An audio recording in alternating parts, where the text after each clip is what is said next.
Quand je lisais le Coran, j'ai...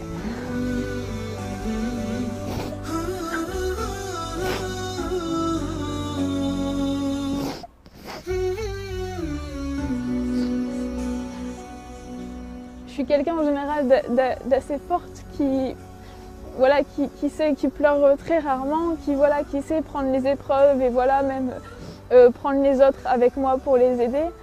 Et quand j'ai lu le Coran, j'ai eu la même sensation que quand je demandais de la vérité ou d'être rapprochée de ça, ou que si j'avais cette vérité, je ferais partie de ces gens-là. Quand je lisais le Coran, j'avais cette sensation vraiment que, en fait, qu'il y avait un sens et que j'appartenais à Dieu. Et voilà, c'est ce que je ressens. Et ce que je ressens maintenant, c'est qu'on lui appartient et c'est qu'à lui que j'appartiens et que c'est une sensation énorme et qu'on peut être très riche ou puissant, mais sans lui on n'est rien. Et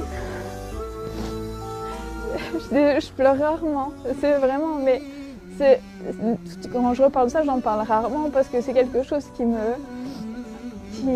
me prend vraiment et c'est...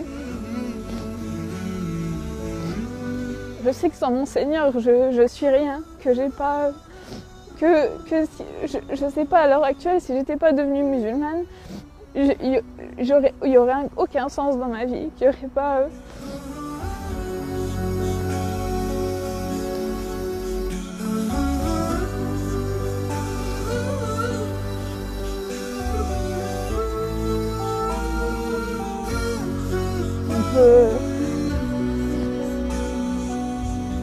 سبحان الله. يعني أحيانا لما أجلس مع هؤلاء الذين دخلوا في الإسلام أشعر بأننا نحن مقصرون تجاه هذا الإسلام.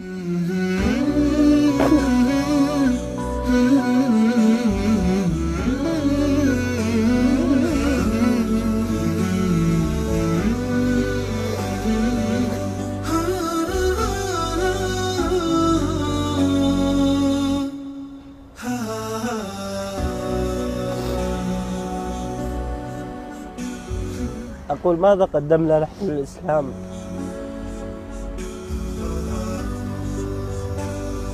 يعني سبحان الله، بنت في هذا العمر عمرها 24 سنة